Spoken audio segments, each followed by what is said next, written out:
Hello, welcome to Before It Begins with Carol Barkes. I'm excited to have you here today. We have an amazing topic to talk to you about that is just one that is so very near and dear to my heart, and it is really about how our brains handle conflict. So over the next few minutes, I'm going to talk to you about some of the things that I think are so important to conflict and communication so that we can help you learn ways to go through conflict faster or even maybe avoid it to begin with. And one of the things I thought I would start with is telling you about why we even care about this topic at all. So when we are dealing with brain-based approaches to conflict, there are some things that it does for you and for the people with whom you're interacting. And so one of the first things that it does is when you know a little bit about your brain or anyone's brain and why it does what it does, it helps you cut yourself a little bit of slack. So if you have times where you think after a difficult conversation, man, why didn't I say this? Why didn't I do this? Or I just locked up. There's reasons why. And when you understand that, then you can be a little less judgy with yourself. You also can be a little less judgy with other people. And so the really good value in that is you stop labeling people and creating these negative thought patterns that aren't really helpful at all. So it really opens the door to new ways of doing things and new ways of simplifying those difficult conversations that many people are not comfortable with. Typically when you're thinking about conflict, none of us are thinking, man, I really hope I get to have a fight today with somebody, or I get to have a really difficult conversation. And most people would really like to get those done faster. And I find that when you know a little bit about neuroscience and a little bit about the brain, you can accomplish that so that you can move past the conflict and you can get back to doing the things that you actually would be rather doing. And there's really great reasons why this works. I ran a court mediation program for many years, and what we found is when we use some of these approaches, we could increase our resolution rates of difficult conversations from something that was around 50% to something that was more like 90%. So when you think about fights that you have, and some of them linger for a long time, right? Let's be honest, maybe we get past the immediate fight, but we still have hard feelings, or we still have saved some of the topics for a different day. When we learn some of these techniques that I'm going to share with you, then it helps that just be something that we can alleviate quicker and more fully so that it's done, so that we're not saving anything for later.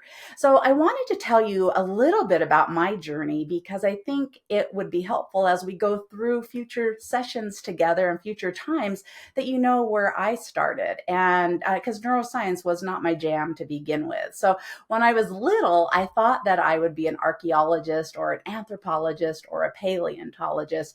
And instead, I went on to marine biology. So I was in the science field, but nowhere in what we're talking about today.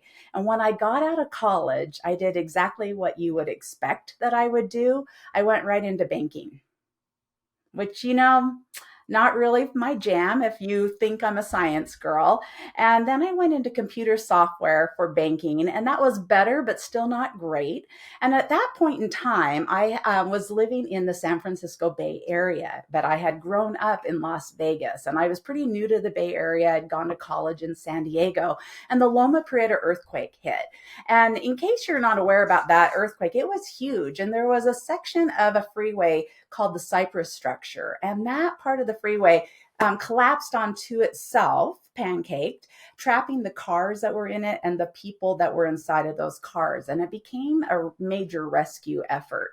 And when I was in the Bay Area at that time, after a disaster, people scatter and they go home to their families. And I didn't have a family at that point or real friends to connect with. So for me, the purpose was finding how could I volunteer? How can I find that sense? And so I volunteered for the Red Cross and the Salvation Army. And lo and behold, they stationed me out at that Cypress structure. So I got to watch those rescue efforts from ground zero. And it really intrigued me enough so that I went back to school and got a degree in fire science, and then became one of the first female firefighters in the San Francisco Bay Area. And that was my career for many years. And then I transitioned again to something that would be really obvious. I'm sure you could guess it. I started a manufacturing company, and we made something called herbal intention bottles and a spa line that we sold internationally.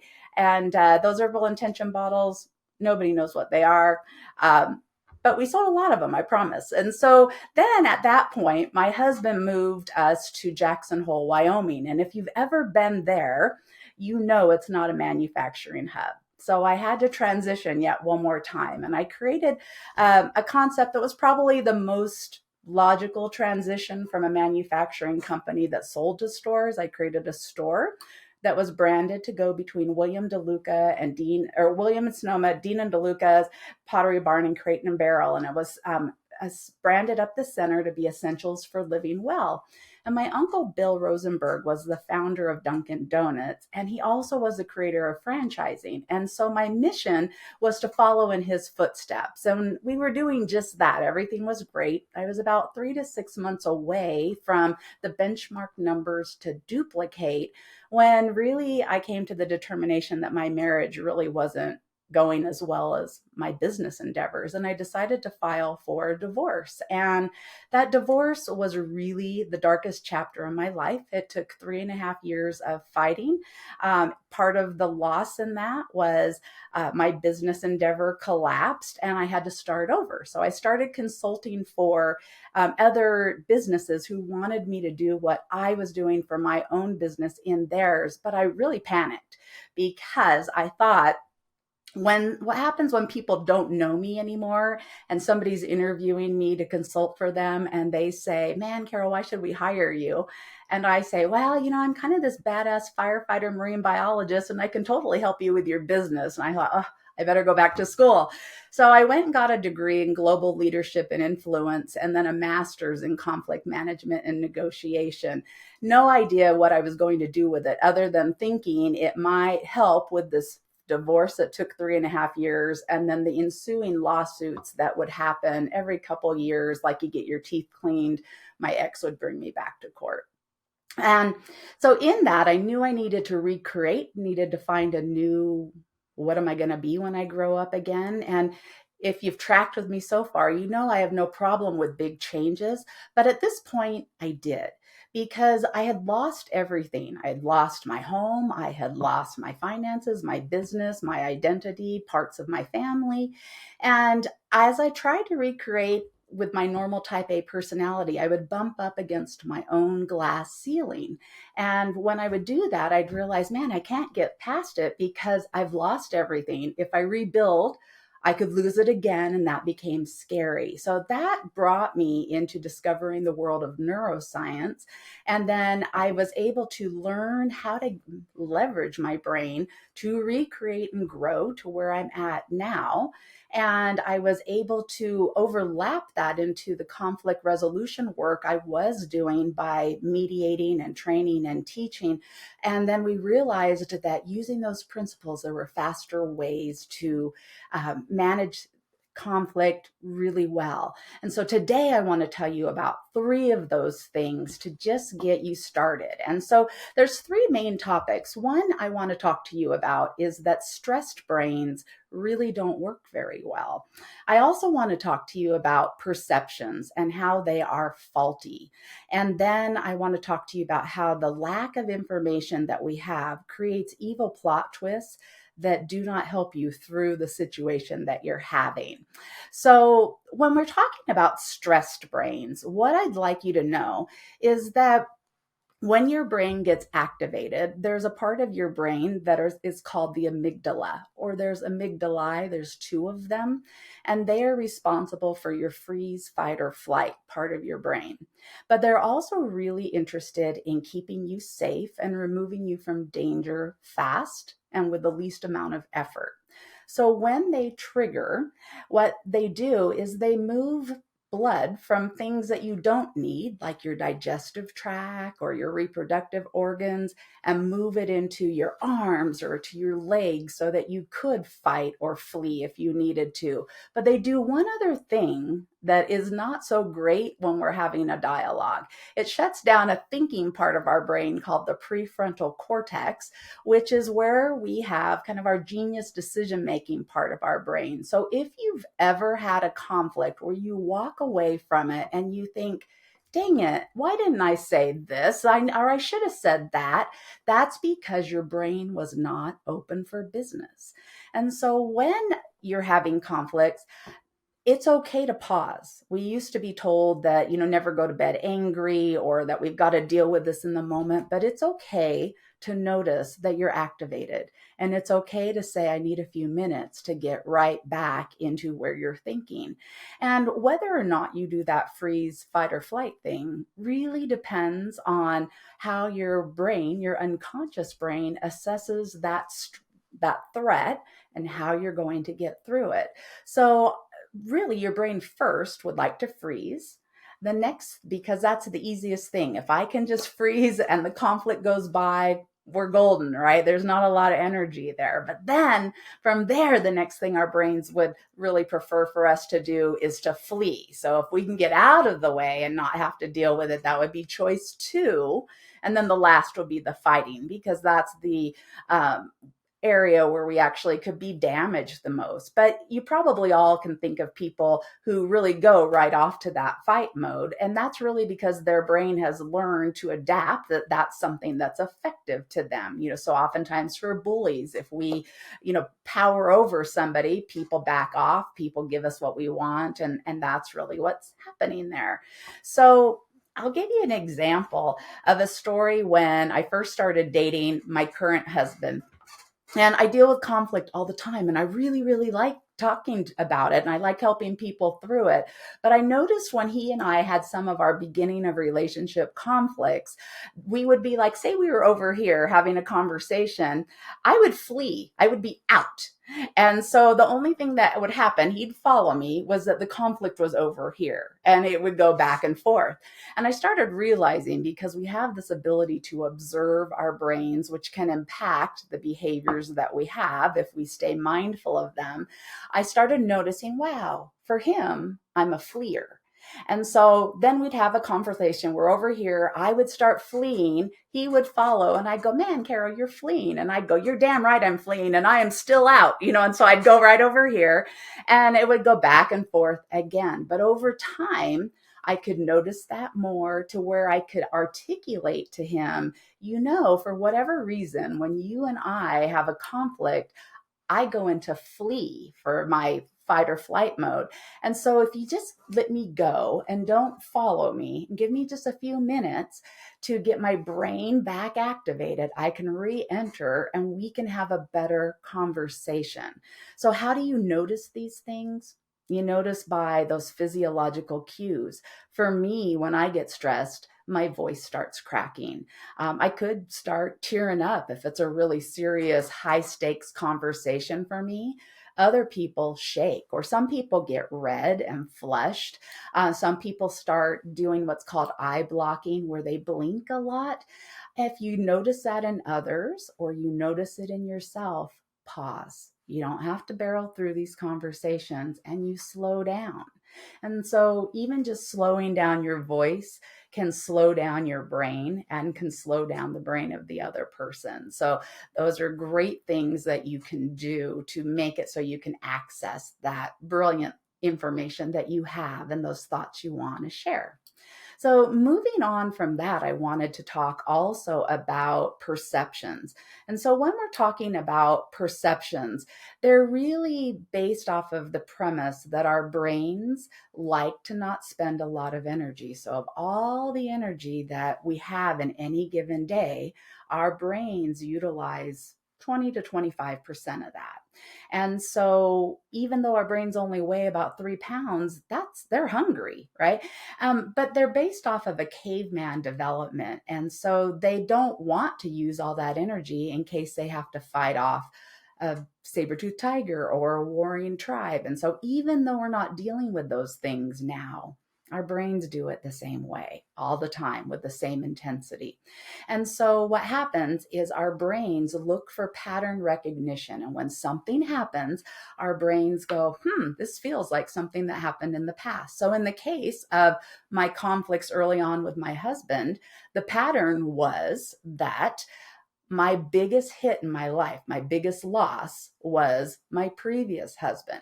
And so now I'm considering letting somebody else take that role of my intimate partner. And my brain says, that didn't go so well last time. So I think we should just be out. And it doesn't mean that my current husband has that same threat response to me, but my brain just superimposes it because it looks familiar. So sometimes you're reacting to not even this situation that's happening right now, but you're responding to something that your brain remembers from the past. Your brain also does a lot of filtering of information. So it's looking for information that it thinks is important to you. So I'll give you an example that I know that you can relate to. One, for me, when I wanted to become a firefighter, I didn't grow up wanting to become a firefighter, but once I decided, I started seeing fire engines everywhere. And it wasn't that somebody all of a sudden put a new fleet out just for me, which would be fun to think about, right? But not realistic. How you would have experienced this is if you've ever gone to buy a new vehicle or you're thinking of buying a new vehicle and you're like, what do I want? What do I want? And you think, oh, I want a Range Rover. And all of a sudden, you start seeing Range Rovers everywhere. You know what I'm talking about? I'm sure you do. And that's exactly what happens because your brain now says, oh, this is important. And so now I'm going to show those to you where last time they were just peripheral. And so with that in mind, if I think that you're a jerk, I'm going to look for that information that supports that and influences that. But that means I'm also filtering out all those opportunities that might show you as somebody who maybe was a jerk at a point and is now trying to turn over a new leaf and really work on improving relationships with me.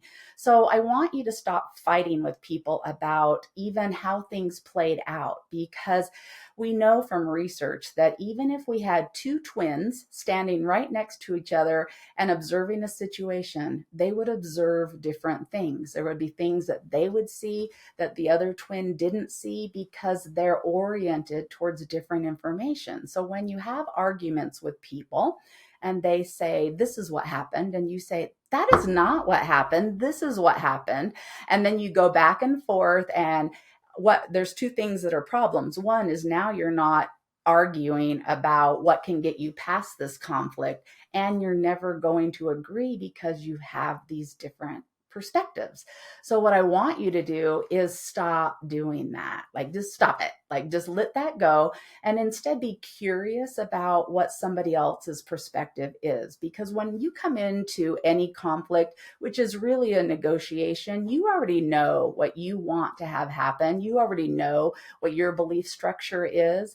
And really, the best way through is to be more curious about the other person. So stop trying to right fight and really understand where they're coming from. But I also want you to move yourself to the future, because that perception part really does nothing other than to give you more to argue about and keep you off track from the value of moving forward to getting past the conflict in there.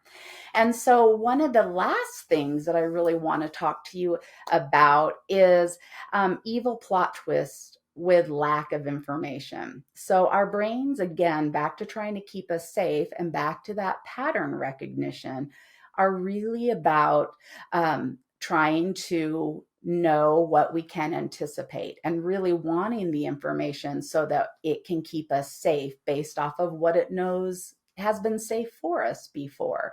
But when we're doing change or when there's something that's uncertain, our brain creates what I call evil plot twists. And if you think about it, a good example would be if you've ever had a boss that says, "Hey, can I see you in my office?"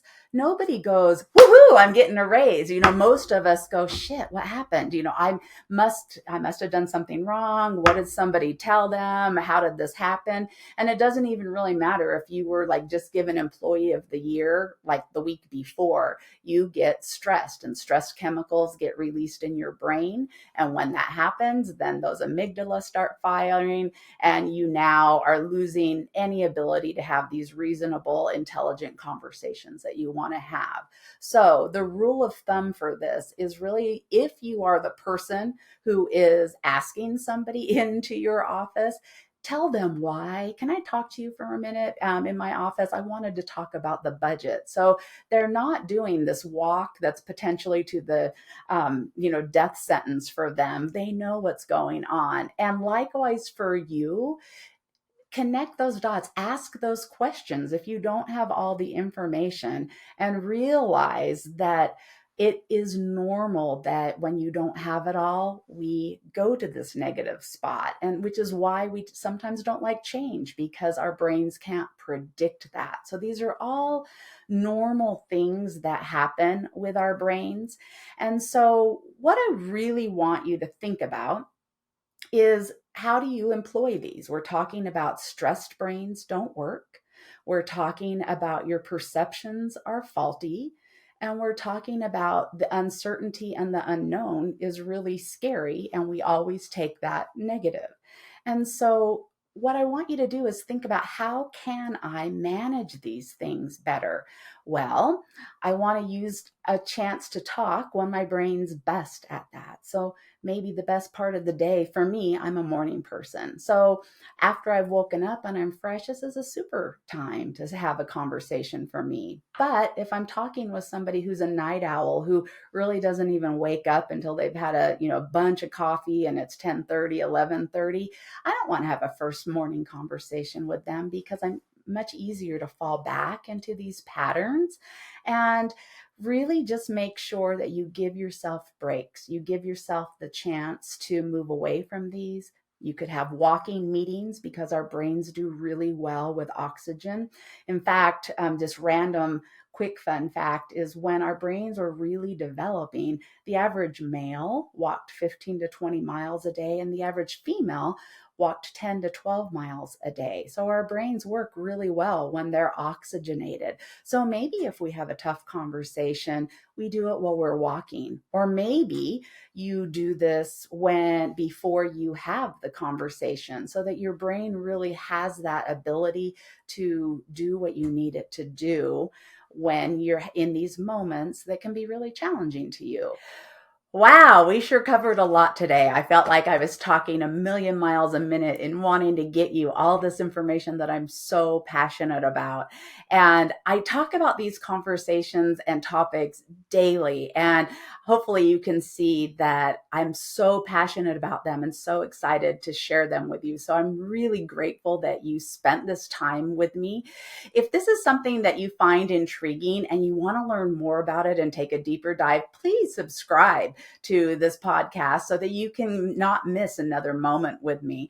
And even if you have something deeper that struck you, that you think, man, I might maybe like to learn a little bit about this for my team or for myself, or maybe this could be a great keynote speech, or maybe we could do some training together, please know that my team and I are always interested in having these conversations, because the more we share this information and the more we all scale, the better off we will all be as humans. And that is what drives me every day. So if any of this is intriguing, definitely subscribe or reach out to me and my team. You can go to carolbarkes.com, or you can go to the neuromediationgroup.com, and we will happily have a dialogue about how we might connect together. So I'm going to sign off for right now. I'm Carol Barkes with Before It Begins, and I look forward to talking to you in the future.